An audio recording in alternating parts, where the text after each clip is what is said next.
sa bagong presidential survey ng Pulse Asia na kinumisyon ng ABS-CBN, si Davao City Mayor Rodrigo Duterte. Si Senator Bongbong Marcos naman ang nanguna sa vice presidential survey, habang sina Senators Franklin Drilon at Tito Soto ang nanguna sa listahan ng mga senatorial candidate. May report si Tina Panganiban Perez.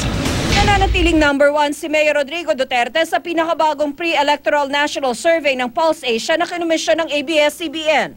Nakakuha siya ng 32%, 7 puntos na mas mataas kaysa number 2 na si Senadora Grace Poe na may 25%. Dahil may margin of error na plus-minus 1.5%, tabla sa ikatlong pwesto sina Vice President Jejomar Binay na may 20% at Mar Rojas na may 18%. 1% ang nakuha ni Senadora Miriam Defensor Santiago. 4% ang nagsabing wala pa silang pasya kung sinong ibobotong Pangulo.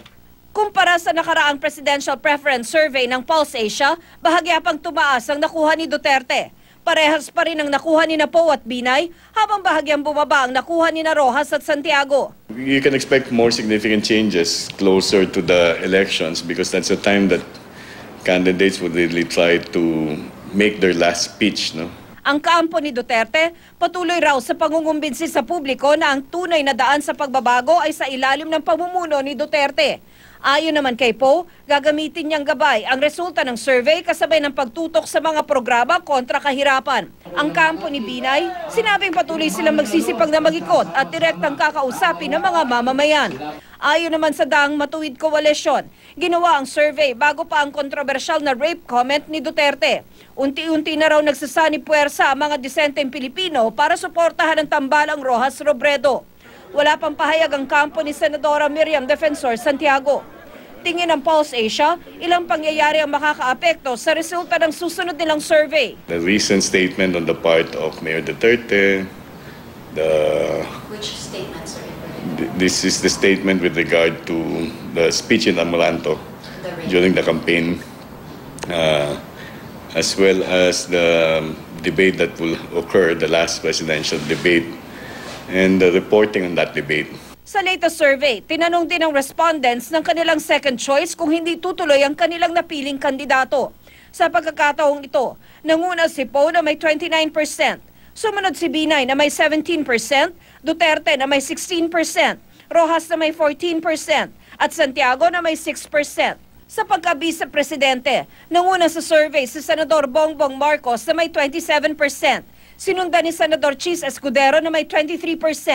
21% naman ang nakuha ni Congresswoman Leni Robredo.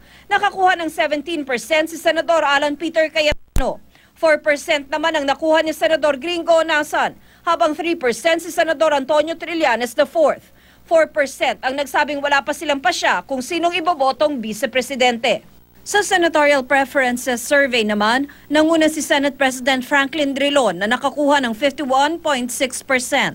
Sumunod si Senator Tito Soto na nakakuha ng 49.8%, dating Senator Kiko Pangilinan na may 46.8%, dating Senator Panfilo Lacson na may 40.8%, at dating Senator Mig Zubiri na nakakuha ng 38.9%.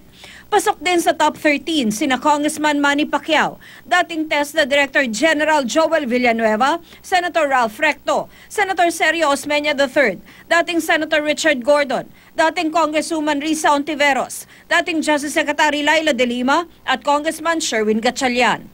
Tina Panganiban Perez, GMA News.